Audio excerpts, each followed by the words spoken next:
These tough economic times can make it really difficult for cities to take on new projects because obviously the money just isn't there. Well, now many cities are actually seeking out private funds and turning forgotten areas into something new and in many cases exciting, as Jeff Glor is here to tell us. Yeah, very good stuff, Erica. We're seeing that maybe most dramatically right here in New York, where the city has taken advantage of a 65-year-old freight line that was abandoned and largely forgotten. Now, no longer. It's something old that's also brand new.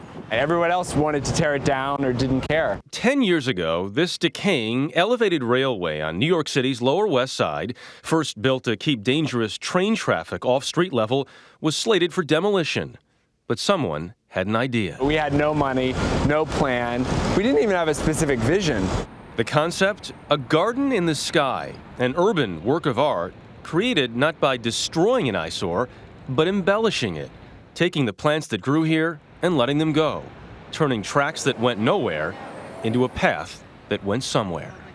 When I first saw the High Line, it was the most incredibly magical, unusual, linear open space I'd ever seen in my life. It's just close enough to the street so you can still see people's faces, but it's far enough away so you're away from it. The High Line was born, an aerial greenway, garden, walkway, unexpected economic stimulus. It's simple, Jeff. If you look today, since the High Line has begun, we've had 30 real estate projects with $2 billion and 2 million square feet. The first section opened 2 years ago. The second, this week. An attraction that's now visited by 2 million people a year, half of them tourists. New York City has these iconic tourist destinations we all know. Yes. Statue of Liberty, Empire State Building, Times Square. The High Line's now getting a lot of people. It's just designed in this very clever way to mix the old and some new architecture, but the old and the new are very carefully intermixed, so you don't see, brazen, just new architecture. You see the old bleeding into the new. What was ugly and industrial has become attractive and residential. An inner-city model being seen around the country. In St. Louis, City Garden, a 3-acre park that's transformed downtown.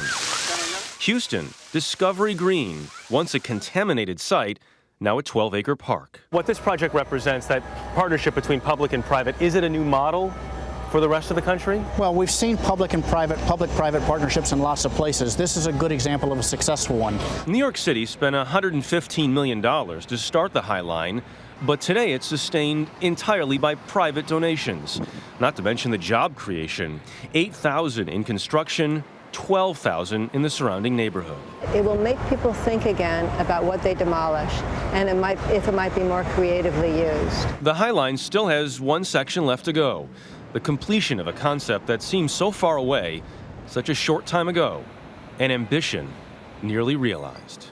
People loved the dream, and this wasn't just a dream, it was sort of a crazy dream, and I think people like crazy dreams.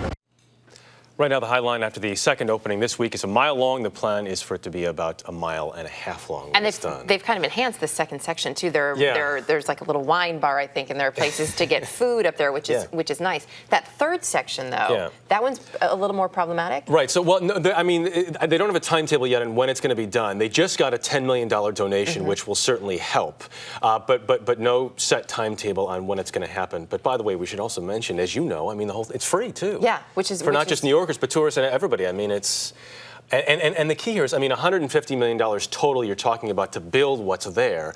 But when you think about $2 billion created out of it, that's sort of seed. It absolutely is. Yeah. Seed for all the beautiful plants growing in that park, Literally. Jeffrey.